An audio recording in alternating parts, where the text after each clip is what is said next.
Hello, everyone. Welcome. I see people are coming in the room. It's wonderful to have you here. We have a lot of people registered for our presentation today. So we're going to give a few minutes for everybody to get in the room. There's plenty of seats down in front, so don't be shy. Find your seat. And as you're doing that, we would love to know who's here and where you're Zooming from, what made you interested in joining this presentation today. Hi to Eileen. Eileen, yeah, we were just talking about my t-shirt when I turned the Zoom on. I was wondering if anybody would be able to see it. So thank you for calling that out. I'm going to wait till we get enough people in the room, and then I'll explain to everybody about my shirt. But in the meantime, please feel free to put in the chat an introduction of who you are. You're here with me. I'm Lorraine Summers from the Yale Alumni Academy, and our executive director of the Alumni Association is here, Wei-Li Chang. And we're also joined by Aaron Seiss from Distant Horizons, which is our tour operator. So we've got a nice panel here already. And we have, later on, we'll be joined by Professor Crystal Feimster from professor at Yale, and she's going to talk to us as well. So we've got a lot to do. Hi to Judy. And Judy says, hi, Wei-Li from Tampa. Hi to Janet Judy. in Jersey City. And Ed in Rockport, and Mac and Marcia Odell in, are you in New Hampshire? Suzanne, MPH 85, nice to see you, Suzanne. And Jean Wood, MAR, Divinity School. Kathleen from Washington, D.C., Yale College class of 82. I really love seeing where everybody's from. And I also love seeing the diversity of different Yale affiliations, all the kinds of people in different backgrounds that are interested in the various topics that we have for Alumni Academy. Hi to Linda in Ann Arbor, who's enjoying a beautiful snowy day. And I see our numbers are still rising, so give it another minute or so for people to get logged in. Hi to Bud McAllister, Partners in Health Communities in New London, Connecticut, close to home here. Nice to see you, Bud, and nice to see you, Charles from Memphis. We're going to be shouting out Memphis in the presentation today. And Alan, Yale JD from Bethesda, Maryland. Hi to Donna from Jacksonville, Florida. This is the first time I've ever lived in the Southeast, and I'm interested in learning more about civil rights history. So welcome, Donna. I hope that you're going to learn a bit today. Really nice to see all of you here. Please keep the introductions coming. We do save the chat after the presentation is over, so we get a chance to see all the people who introduce themselves and learn a little bit more about you that way. So thank you so much for taking the time to introduce yourself in the chat. I'm going to go ahead and get started. As I said, I am Lorraine Summers, Senior Director of Lifelong Learning and Travel at the Yale Alumni Association, and I'm responsible alongside a wonderful team of people for the Yale Alumni Academy program. And we're here to talk to you today about one of our programs taking place this October, which is the Civil Rights Movement. It's a tour of the American South, and I was just thrilled when I found out that our executive director, Wei-Li Chang, was interested in joining this tour and was really passionate about this topic. So I invited her to come and kick off our presentation today by talking a little bit about what made her interested in this civil rights program and what she wants to learn from it. So I'm going to turn it over to you, Wei-Li. Thank you, Lauren, and hello, everyone. Welcome to this webinar. I'm excited to Zoom with you. I can't see all of you, but I thought I'd explain to you why I'm so excited about this trip. So as some of you know, I grew up in Honolulu, Hawaii in the 1960s, so that really dates me. Growing up in Honolulu, the civil rights struggle was not as present in my life as it might have been had I been living in a big city on the mainland. However, I, as a little girl, would read magazines and watch the news, so I did see images of the events and read about them. About 6 or 7 years ago, my husband and I were in Birmingham, Alabama, and I saw sights of events that I had read about in the 1960s. In particular, I saw the church that had been bombed in 1963. Some of you may remember that Baptist church bombing killed 4 young girls on Sunday.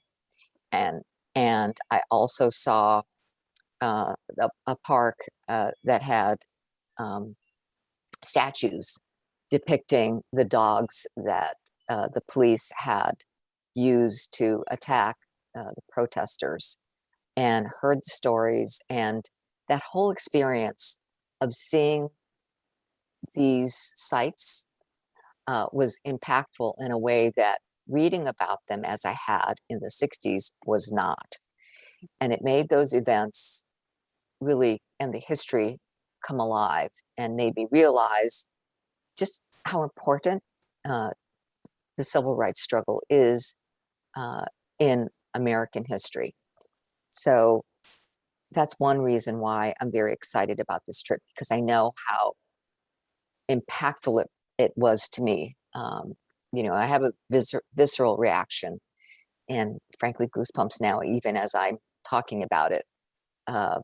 You know, what it's like to actually be there where these seminal events occurred. The other reason I am very interested in this trip is because I participated in a group, one of the AFAM 162 groups, that listened to Jonathan Holloway's lectures and then discussed what we had heard. So shout out to the Porch group on Tuesday nights at 10 o'clock.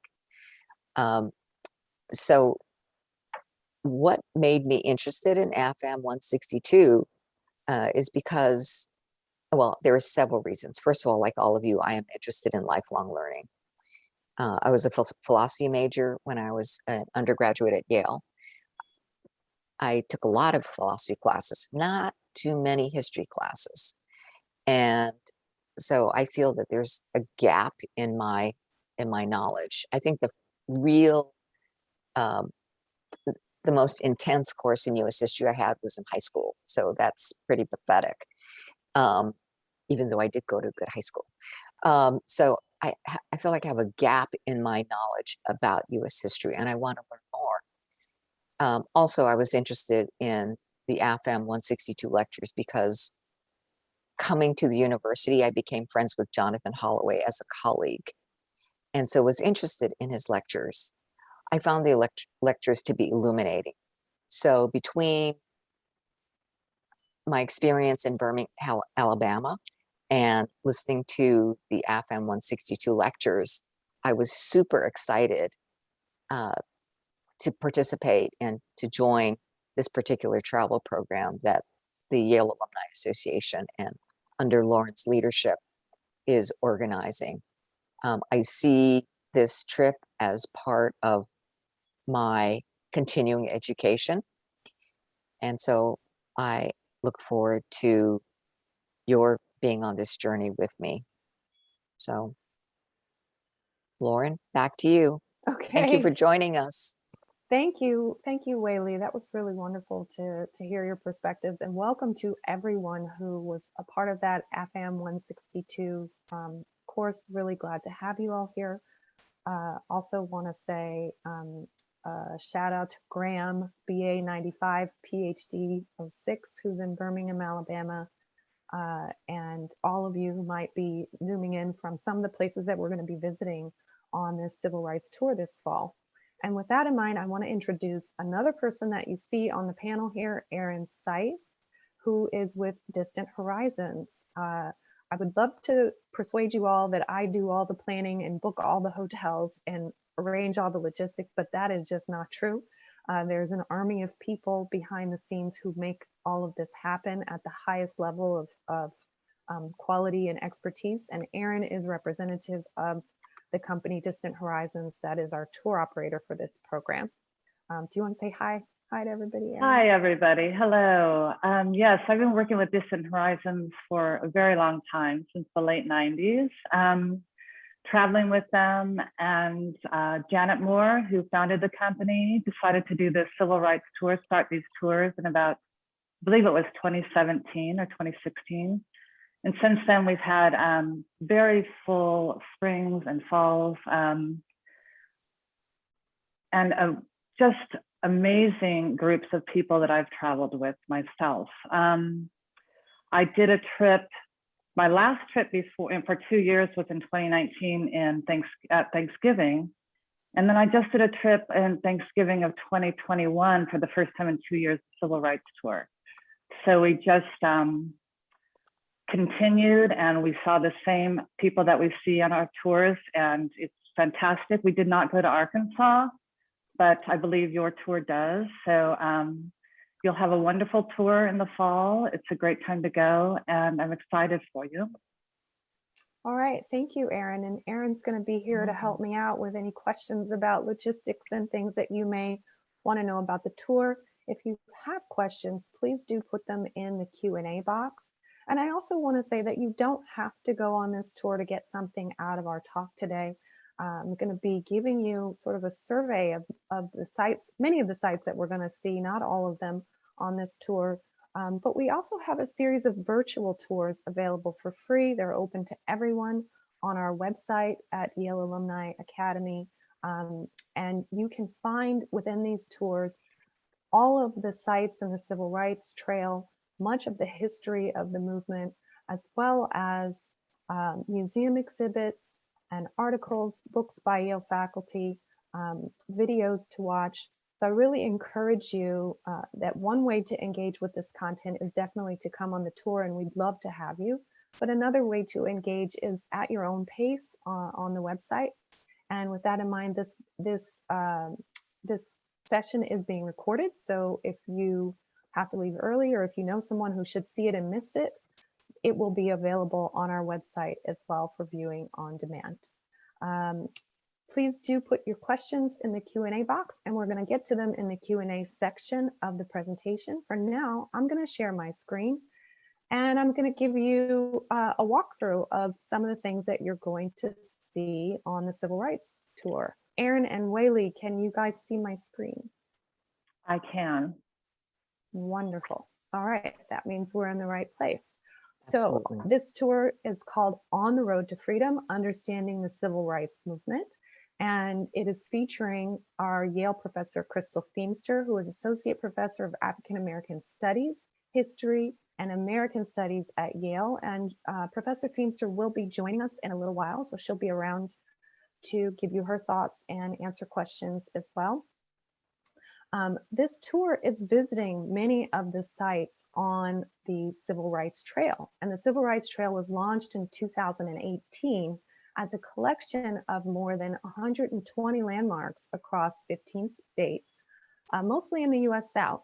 These are places where activists fought to advance social justice and racial equality in the 1950s and 1960s. Whaley talked a little bit about her visit to Birmingham, and we're going to show you a few highlights that you could see there, as well as some of the other places that we're going to go. So our tour starts in Jackson, Mississippi. It visits a number of sites in Mississippi, and then we head on to Little Rock. We stop in Memphis, make our way through Birmingham to Selma, and then finish in Montgomery. So I'm going to take you through each of these major stops on the tour and talk a little bit about what you can see in each place. You start in the capital of Mississippi, Jackson, Mississippi. This is a really interesting tour for me because much of my family actually is from Mississippi and moved from Mississippi to Illinois during the Great Migration. So some of the stories connected with this tour really connect me to my own personal history. It's one of the reasons why I'm really passionate about it. I'm excited that we get to visit Mississippi, visit Jackson in its bicentennial year, celebrating 200 years of history. And I'm excited about some of the places that we'll see. Among the many sites, we're going to focus on the Council of Federal Organizations Education Center. And this was the headquarters for the Mississippi Civil Rights Movement. It's now dedicated to preserving the history of the movement, as well as to fostering future leaders and community builders. So very active even to the present. And I was really excited to hear from Yale alum Robert Luckett, who is Associate Professor of History and is the director of the Margaret Walker Center for the Study of African American Experience at Jackson State University. Professor Luckett is going to meet our group when we're in Jackson visiting the center. So really excited about that. He may be here. I asked him if he was here, if he could chime in the chat. It would be great to say hello to you, Professor Luckett, if you're here. Another stop that we're going to see is the Medgar and Myrlie Evers home. And that commemorates Medgar Evers, who was the first NAACP field secretary, as well as his wife, Myrlie Evers. They were both prominent activists and organizers. And of course, Medgar Evers being very infamously assassinated in this very home in 1963. And that following that, Myrlie Evers spent years maintaining the home and finally was able to make it into a historical landmark in 2017. Oops, I hit the wrong button. Let me go back to sharing. Sorry about that. So next on our tour, we're going to the B.B. King Museum. And one of the things that I felt really strongly about this tour as we were organizing it was that it's not only a tour that teaches you about the civil rights history, but it teaches you about the culture that surrounds the civil rights movement. Music was a huge part of the civil rights movement, as I'm sure all of you know. And it was a lot of it music of the American South, soul music, blues music. So it's important to have that balance as we're touring to learn about the history of the music that fueled the movement, as well as the culture and the people that were behind a lot of things that happened in the movement. So we're stopping in Indianola, Mississippi at the B.B. King Museum and Interpretive Center. This center tells the story of B.B. King's life, his career, as well as the history of blues music in the Mississippi Delta in general. The Delta is the birthplace of blues, and blues being recognized as the only music form that's really completely original from the United States. Blues, of course, was a major influence in the development of jazz, of rock and roll, and of rhythm and blues music. And B.B. King was one of its most prominent legendary talents. He won 18 Grammys, the Kennedy Center Honors, and the Presidential Medal of Freedom. So it's going to be great to stop here at this museum and really learn more about B.B. King and have a chance to indulge in the blues music. Now, the state of Mississippi has its own Freedom Trail in addition to the U.S. Civil Rights Trail. And the first marker on the Mississippi Freedom Trail is dedicated to the memory of Emmett Till. Till is a 14-year-old boy who was murdered in 1955. And many of you know the story, I'm sure. For me, the story is very close to me and my family because he was a cousin of mine. So I grew up hearing the story of Emmett Till and seeing photographs of the family with my grandmother and my mother talking about this history. So I'm excited that there's a chance to stop and to see the marker that was put in place to preserve the memory. The struggle to preserve this memory still goes on with the Bryant's Grocery, which no longer stands and has been sort of a site of contention in trying to preserve the memory of what happened there. This is, of course, the place where Till was said to have whistled at a woman whose name was Carolyn Bryant, and that led to his murder. Till's murder is really infamous as well because it was one of the primary events that gave an international profile to the struggle of African Americans in the South. And it's considered to be one of the events that propelled forward the civil rights movement of the 1960s. And I really would encourage you to look at this Emmett Till Project website, which is a fantastic site that is dedicated to teaching people about the history of these two places, the Sumner Courthouse where the trial took place and Bryant's Grocery. So we move on from here to Little Rock, Arkansas, and many sites and attractions in Little Rock, but particularly known for its William Jefferson Clinton Library, which is one of the places we'll visit on this tour. And it's also known as a center of the effort to integrate the public school system, famously for the Little Rock Nine, who in 1957 were 9 students who wanted to integrate the Little Rock Central High School. The high school is now the only functioning US school within the boundaries of a national historic site. It houses an interpretive history center, which opened in 2007. And that center commemorates the day when President Eisenhower had to federalize the National Guard to escort these 9 African American students who had been barred from attending the school. And we'll get to meet with one of those students. Her name is Elizabeth Eckford. You see her pictured here, and we'll have a chance to hear her story. And I just wanted to check and see, Erin, if there was anything you wanted to jump in and tell us about Elizabeth and this stop on the tour. Yeah, I think that a lot of people ask, why do we go to Little Rock? Sort of out of the way, and it takes a while. But it's everybody who sees Elizabeth and who talks with her agrees that it is well worth the trip. She gives a beautiful presentation about her experience there, and it's very personal, of course. She tells the story before and after those days, and it's just well worth going to Little Rock for.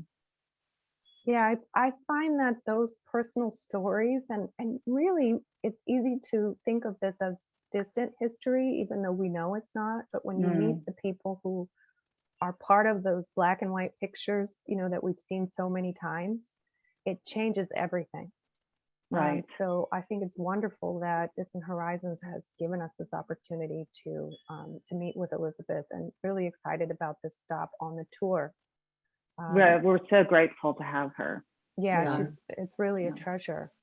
Lauren, there's a question in the chat from April.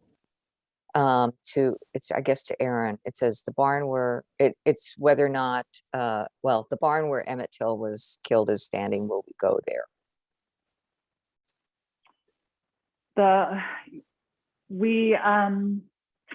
We see the area where the barn is. The last trip I did, we actually did go see that. That's the first time I had gone over there, and so our other trips we had not done that. So yes, it is still there, and we can see that. Okay, thank you. You mean where he was taken, correct? Where he was taken? Yeah. Yes.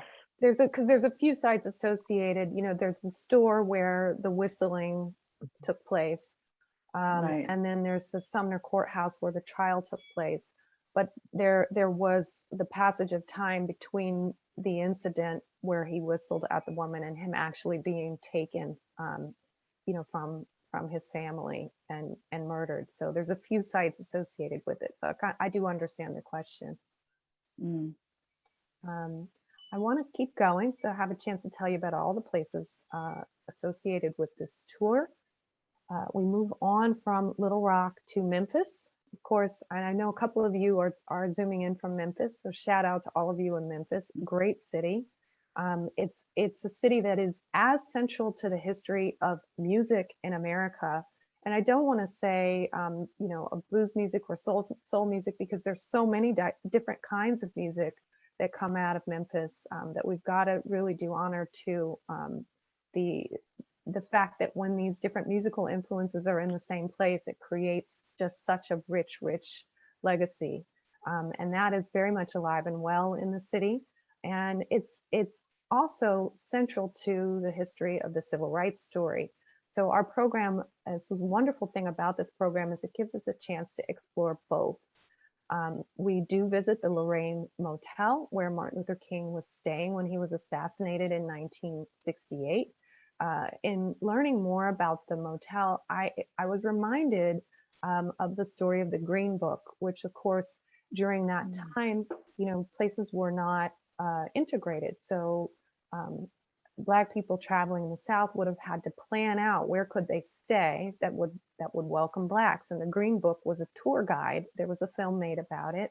Some of you may have seen. It was a tour book that told you what establishments would welcome you if you were a Black person traveling in the South. And the Lorraine Motel was one of them. So it became, a bustling center of activity during that era because it was where many of the music artists and performers stayed when they were visiting the nearby Stax Records, when they were performing on Beale Street. And it was also where King enjoyed staying on his trips to Memphis. It was converted to a museum in 1991, due in large part to a great effort of activists to make sure that it was not lost, that its heritage was not lost. And we're very fortunate that now it's part of the National Civil Rights Museum, which gives visitors a tour through 5 centuries of history, starting with slave resistance and right on up to the civil rights movement. And I can't say enough about the National Civil Rights Museum. You could probably spend a week just exploring that museum alone. It is so incredible. If you haven't been, it's just a must do. So I'm thrilled that we get to make these 2 stops. From there, we move on to Stax Records, Museum of American Soul Music. This is a record label which was founded in 1957. I know almost all of you must have heard of Motown Records. Well, Stax Records was second only to Motown in its sales and influence. During a 15-year period, it contributed more than 167 songs to the top 100 pop chart and 243 songs to the top 100 R&B chart. And of course, it's also really important to remember in the context of the civil rights movement that it was the accessibility of much of the music and many of the artists who were performing during this time that really started to give white America a taste of Black culture and make people feel more familiar and connected with the struggles of African Americans for civil rights. So the music had a role in the sort of the politics of educating people about the culture, as well as in the politics of being the sound of the movement. So from Memphis, we make our way into Alabama. We get to make 3 really important stops in Alabama, in Selma, Birmingham, and Montgomery, which of course are key cities to the story of civil rights. In Birmingham, we stop at the 16th Street Baptist Church. Those of you who were there right at the beginning of this presentation, you heard our executive director, Wei Li Chang, speak about visiting the Baptist Church. This is the site of the infamous domestic terrorist bombing in 1963 that killed 4 little girls while they were attending Sunday school. While we're here at the church, we're going to meet with the Reverend Carolyn McKinstry, and she was present that very day. She survived the bombing, and she's going to have a chance to tell her story. You also heard Whaley mention Kelly Ingram Park, which is a beautiful sculpture garden located right adjacent to the church, and it's dedicated to the events of the 1960s. It's a place where you can see sculptures that depict some of the major events that took place. You can walk through the sculpture park and reflect on what we learned through this trip. Before I talk about the next stop, I want to go back to Erin and see if you wanted to tell us a bit more about the visit with Reverend McKinstry. So when we see Reverend McKinstry, we go inside the church and we go into the basement. Actually, those were where the girls were, in the bathroom there when the bombing took place. There's a room there where we talked to Carolyn. She was upstairs when the bomb went off that day. And so she tells us about her experience, of course. And then she takes us across the street to the Kelly Ingram Park, and we go through the park with her. So we're able to get more of her perspective and her experience. And so again, it's one of those personal meetings that we have that really makes this trip special, I think. And she stays with us for that time, and also usually goes to lunch with us. So she's there for questions and any conversation. So it makes it a very special trip to Birmingham. Yeah, I do recall having a chance to meet her, and just hearing her story was riveting. Mm. You know, the vivid detail that she gives when she describes it, it's not something Yes. that you want to feel, that you experience, but it gives you such a sense of the significance of these moments in history, and how fortunate are we to have people like Reverend McKinstry still around, that we can learn from them. So I'm just thrilled that we're making this stop to visit with her. From here, we move on to Selma, and we'll have a chance to cross the Edmund Pettus Bridge in honor of the 5-day walk from Selma to Montgomery that was launched by John Lewis and Hosea Williams in 1965. Of course, their goal was to secure voting rights in a region where African Americans made up nearly 50% of the population, but only 2% of the voters. And the brutality of state police against marchers on the original walk gave the name Bloody Sunday to this first attempt at crossing the bridge. And it mobilized public sentiment in the North in support of the Voting Rights Act of 1965. So this event and this bridge really has real significance to the Voting Rights Act, which of course has been in the news a great deal recently. It's still the subject of a lot of activism. So to be here and have a chance to learn about this history is very timely for the era that we're living in today. So Selma, important stop on our tour. And making our way to our last stop on the tour is Montgomery, Alabama. I want to just call out, since we're looking on this slide, you see a little bit on the left of the picture, statue to Rosa Parks.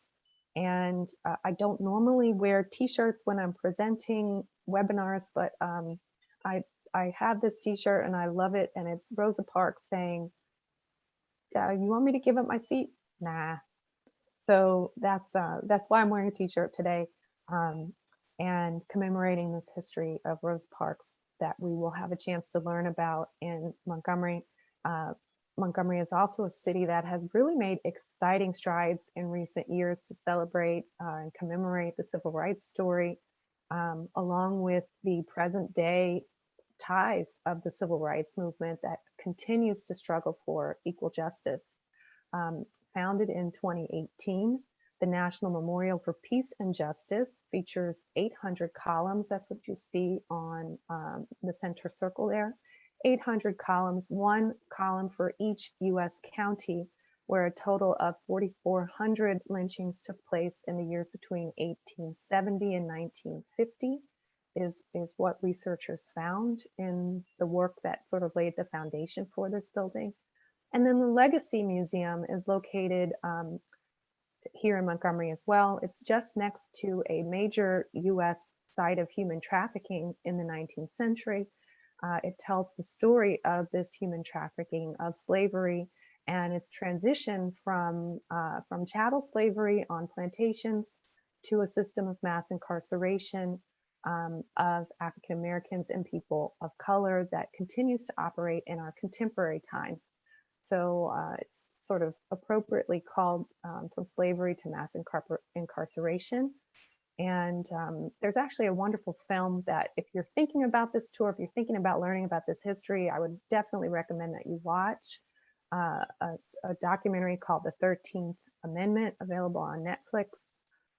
Another film that you could watch in preparation for this tour is one called Amend with Will Smith. If there were two things that I would assign as homework for anyone who wanted to go on this tour or learn about this topic, it would be to review those two documentaries.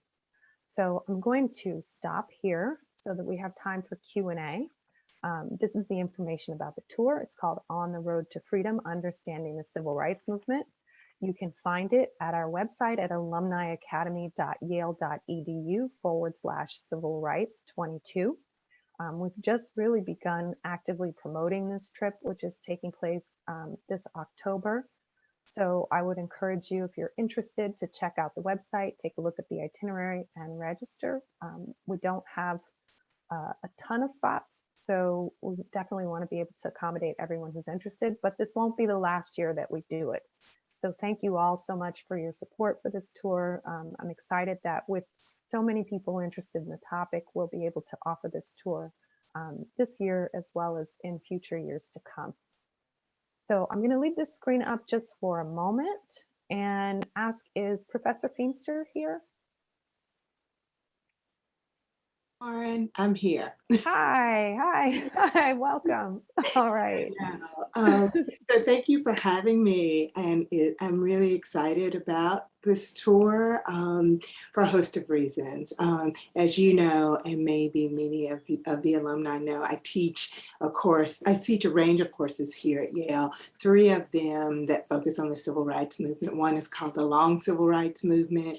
Another is called, which is a lecture course that I teach as an introductory course here at Yale. I teach a freshman seminar called the Black Freedom Struggle, and I teach a junior seminar called Civil Rights and Women's Liberation.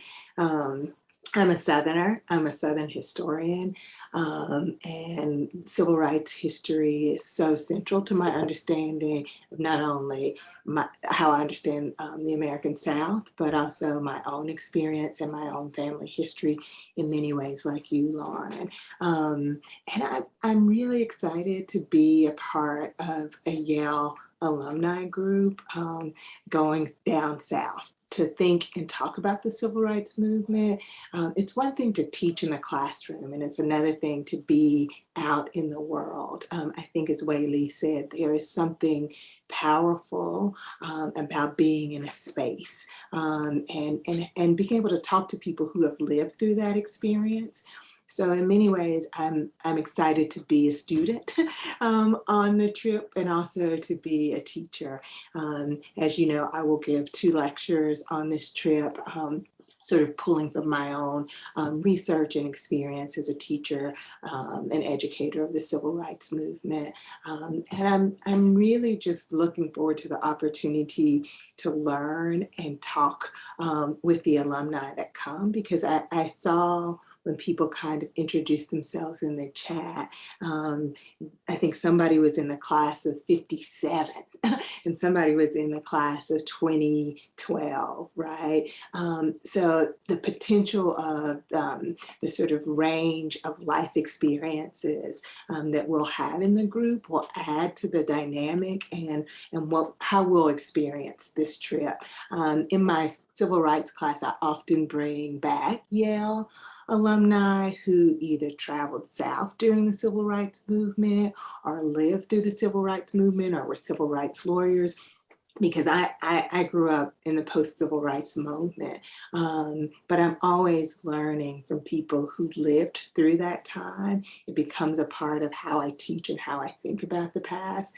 So I imagine that there will be many teachers on this trip, not just me, that we'll all be learning from one another. So that's the main reason I'm really excited, is for the opportunity to learn and think with Yale alumni and former students.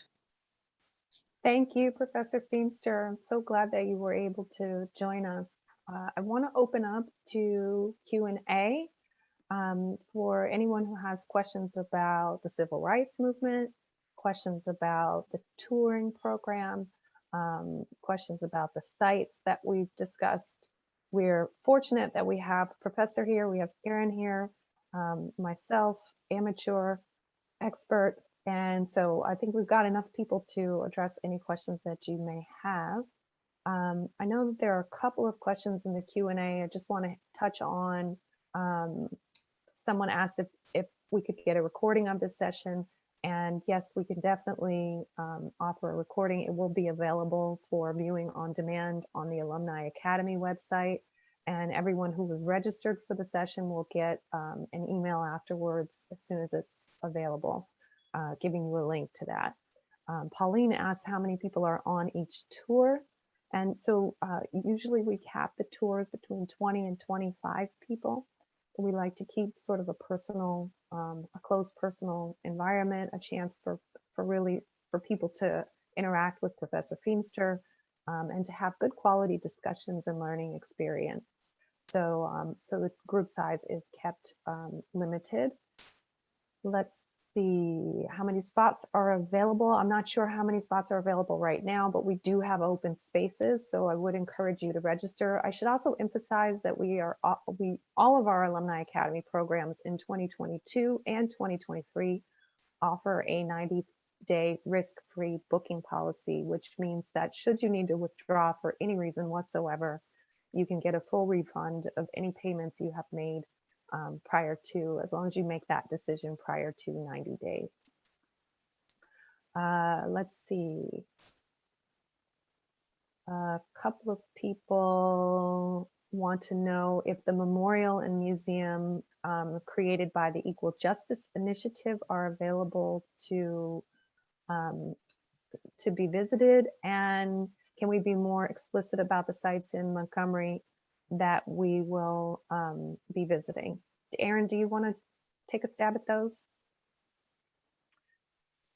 Yes. So what was the first part of that question about the museum? Can we go to see the museum created by the Equal Justice Initiative?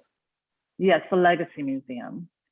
So they have a new home now. They moved, I believe it was last year.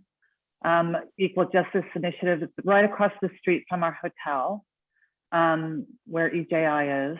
And the museum was housed in that area, but now it's only about 2 blocks away from there. So we spend at least an hour, to believe 2 hours actually, at that museum. And of course, at the memorial, we spend over an hour there. So yeah, we do have, depending on the day, sometimes EJI will do talks across the street from the memorial. So hopefully we'll be able to sit in on one of those sessions. So yes. Okay. That is a big part of our Montgomery day. So sometimes we will go to the Dexter Church. I don't know if we're going to be able to do that on this trip. I'll take a look at your itinerary. We end up in Montgomery in the evening, and then of course you have a free evening that night, I believe, usually to have dinner. Right. Go ahead. I didn't mean to interrupt you, Lauren. No, I was just going to say that the schedule is pretty well packed because we are doing so much in such a short period of time.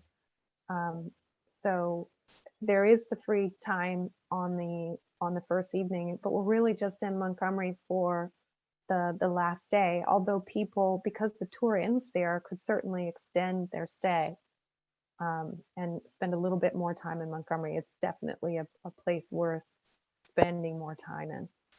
And usually we go to the Dexter Avenue Parsonage, where Martin Luther King, his home there.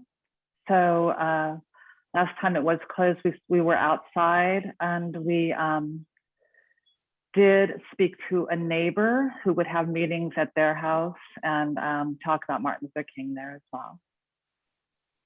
So that was actually an amazing experience. So yeah, that's part of the day in Montgomery. Great. Okay. Thank you. We had a question, if non-Yaleys can join. Yes, you're welcome to join, even if you are not an alum of Yale. If you're somehow have found your way onto this presentation, you are considered friends and family of Yale, and you are definitely welcome to register. A couple of people have asked for dates, and so I just want to reiterate the dates: October 23rd through 30th, 2022.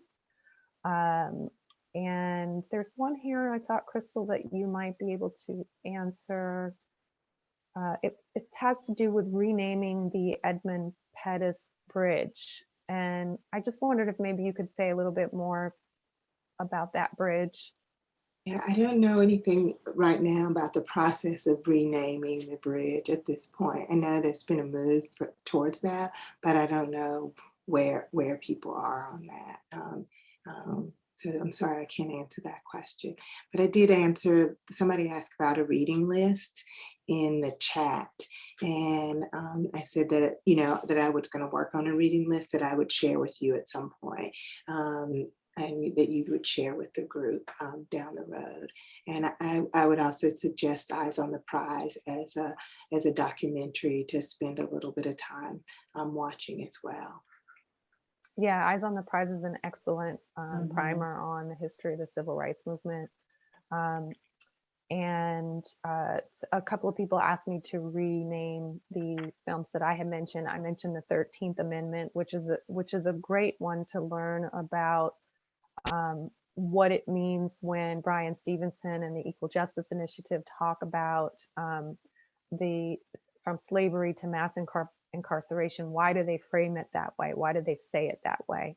That film is just a really easy way to develop an insider's understanding. I see you nodding about that, Professor Feemster. I wonder if you want to say more on that topic. Yeah, it's a great film, I think. It gives you a kind of a long view, because oftentimes I think we think about the civil rights movement as this sort of truncated moment from 54 to voting rights.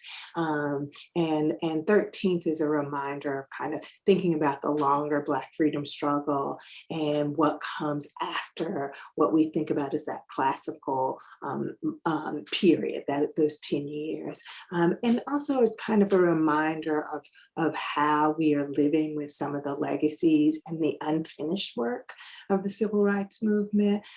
So I think I use that documentary in my long civil rights class as well. I encourage my students to watch that. And it's great. And it was produced by an African-American woman director who is an African-American studies major, Ava DuVernay. So it's fabulous. Thank you for that. I see a number of people just saying that they're in the region and they would love to be of help. So I do encourage any of you can email us at alumniacademy@yale.edu and we can connect with you that way. So if you're in the region and you want to be a part of this program or of bringing another one to that region in the future, please do feel free to email.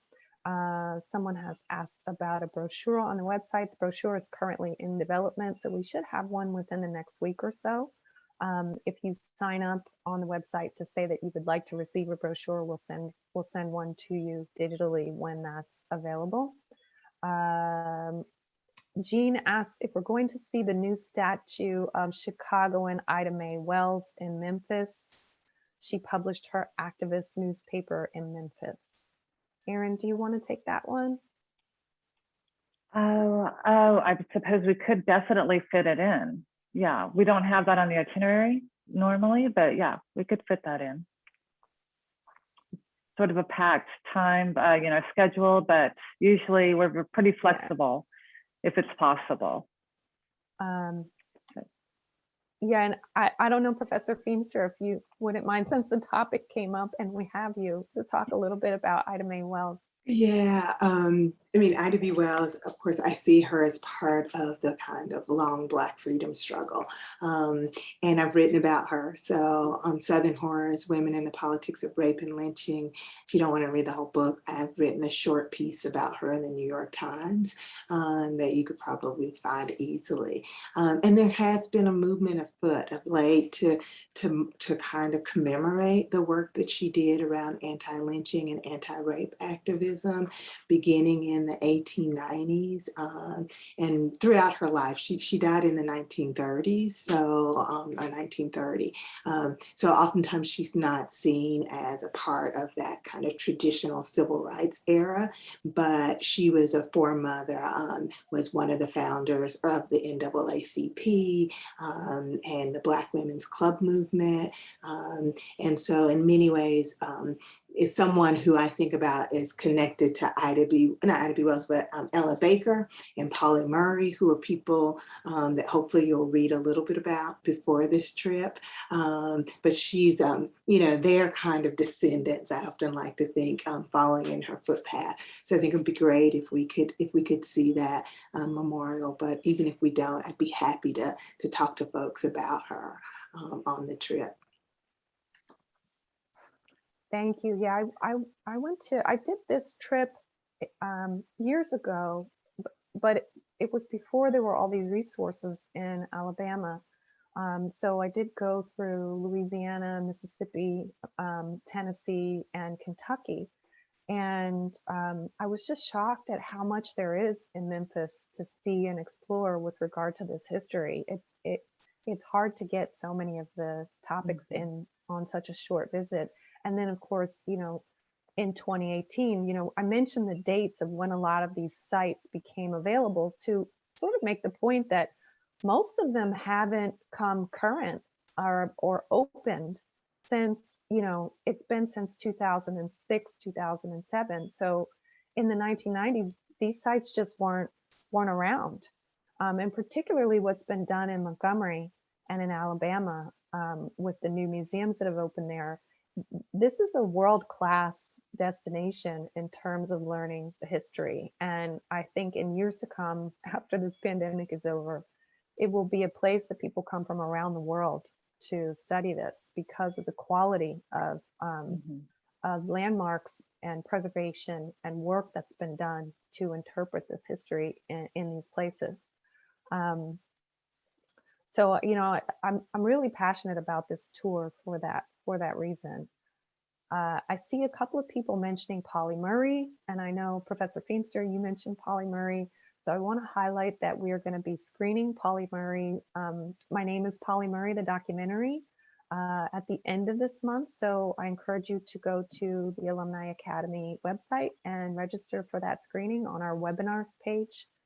This webinar today is the second of 3 webinars we'll be doing this month dedicated to the theme of Black history. And Professor Feimster, I saw you opened your mic. I didn't know if you had something you wanted to say. I know somebody mentioned Polly Murray's memoir. I think Aaron Marcus, Proud Shoes, is a great memoir of her. It's kind of her family history, and then Song in a Weary Throat is also a kind of autobiography that she's written as well. And there are a couple of books written by historians about her, but I really recommend her own autobiographies and family histories as a good place to get a sense of who she was and what she was about. Can you say a little bit, Professor Feimster, about the fact that, these sites are really just sort of coming online in the past 20 years or so, and what you think about that? I mean, I think it's a response, in many ways to generation of scholars, beginning with, I think somebody mentioned C. Van Woodward in the chat, but there's a sort of a long history of scholars invested in African American history and really trying to map and memorialize that history on the Southern landscape. I mean, I say Southern landscape, even though I know it's a kind of national term that we're seeing, that where, there's a marker going to be of Ida B. Wells in Chicago sooner than later, right? They're raising money for that now. But I think that in this moment, in the last 5 years, and after, President Obama made a particular push to make certain sites connected to Black freedom struggle, sort of historical sites, designated historical sites. We've seen at the grassroots level, communities come together, local historians, local teachers, local activists to really memorialize their own history, and particularly to push up against a very much one-sided narrative about the South, right? In this moment where we're seeing Confederate monuments coming down. In the same moment, we're seeing historical markers that actually celebrate a push for democracy, a call for social justice and equality. And I think that that is only, we're only going to see more of that in the next decade. That's not to say there won't be pushback, but I think just as this tour is probably one of, many that you're doing, Erin, I think you're right, Lauren. People are invested and they want to know this history, not just because they want to celebrate it, but because they want to understand how to make sense of the present moment that they're living in, right? And how can we organize and make sure that we live up to these ideals of democracy that the civil rights movement really called on the nation to do, right? So I'm excited, right? And like you, I have traveled to many of these memorials, but some of them I haven't. And I've been to Montgomery, and it's like you can spend a week there. And the last time I went, I was like, oh, I didn't get to, church. And so I'm excited. And I hope this is the beginning of many, of even the folks who come, it's the beginning of many trips that they will take down south, and that they'll be the tour guides for their families on the next trip that they make. Yeah, sometimes I tell people, even people in the African American community, like, you got to go to Alabama. You have no idea what's there, because it's so new, and people just look at me like I've grown an extra head. It's like, the quality of what's been done there is just so impressive. I want to And I go think to. people go I'm sorry, go to, ahead. I think people have been going to DC, right? Mhm. For the museum and the African American Museum there on the mall.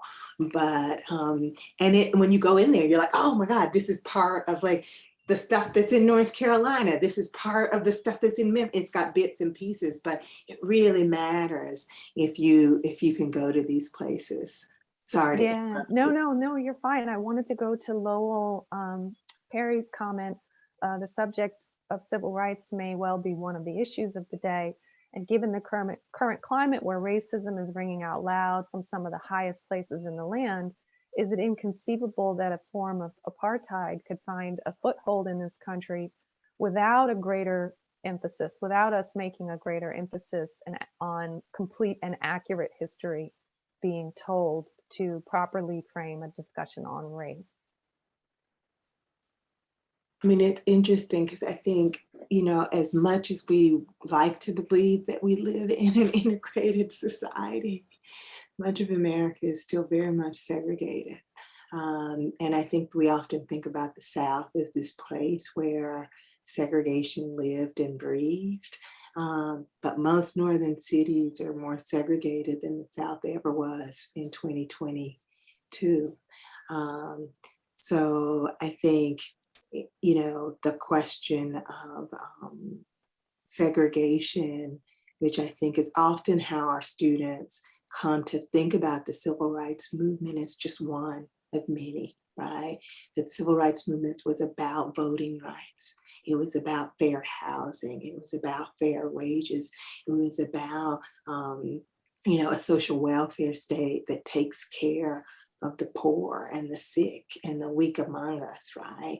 So I think it's important to kind of keep in mind that like segregation, it's not unfinished. That work has not been completed. And that we're living in a time where voting rights are up for grab. We're fighting over access to the franchise. So again, I think going back to these places will remind us of the work that we have to constantly be doing to make sure that our democracy remains intact, that it is never a given, right? That it is something that we have to constantly be working towards. And we work towards it by educating ourselves about the past, about our current moment. Where are the disjuncture? Where are the connections? Where have we actually made advances? Because we have, and we can celebrate those, but we also have to acknowledge where, if we want to think about it as a reconstruction or a revolution, where it's unfinished. And it actually requires understanding the past to be able to to understand what we've accomplished and what we haven't. Yeah, there's a beautiful West African word from the people in Ghana called Sankofa, which means, right, it means going back in the past to literally means go back and fetch it, but it means go back to the Yeah. past to hold on to the essence of that so that you can move forward. And that's really what you're talking about.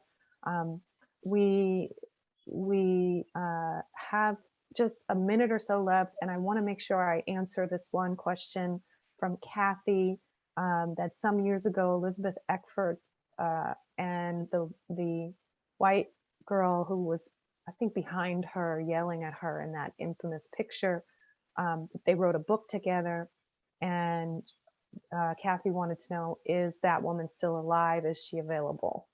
Erin, do you know anything about that? Elizabeth does talk about her. I don't know if she's still alive. I don't know that. No. But she does talk about the whole experience, about the people around her. And yes, she talks about her forgiveness and that woman, the girl at the time, and that experience. So yeah, she does talk about her. I don't know if she's still alive. Yeah, so many people that we could potentially meet with on this tour. And I'm sure that we're going to have a few surprises for you once all is said and done, for those of you who take the tour.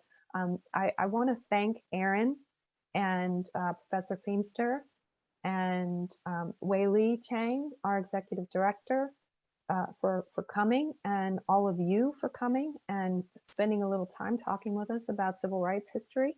I do encourage you, again, anything that you missed that you didn't find in the chat, please do email us at alumniacademy@yale.edu. We'll be happy to get you that information on any of the things that we've said or we haven't said.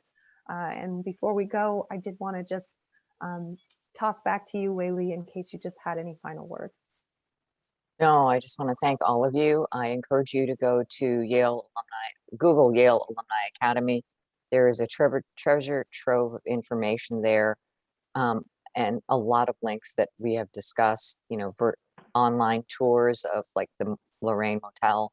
So I'm hoping that in the follow-up to this, all participants and those all who have registered, several hundred who have registered, will we can send the links to you. So makes that easier for you and our recommendations. Thank you for joining us. Yes, thank you very much. Okay, have a great day, everyone. Thank you so much to our distinguished panelists. Bye-bye. Thank you.